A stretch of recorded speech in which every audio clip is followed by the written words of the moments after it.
one way para mas maging effective ka when using the screen is kailangan comfortable ka na i-shoot mo yung tira mo behind the screen. Gets mo? Basahin mo yung gagawin ko, Mag-under ako. Ready? Go. Good. Relax. Good. Nice. 2 more makes. Let's go. Good. Nice. Last one.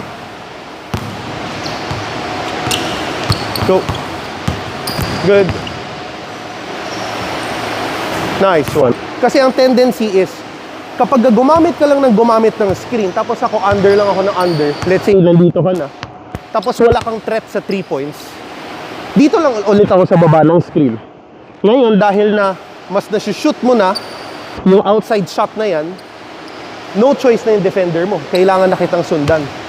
That's the time na lalawak yung floor sa'yo. Mas magkakaroon ka ng opportunity to create.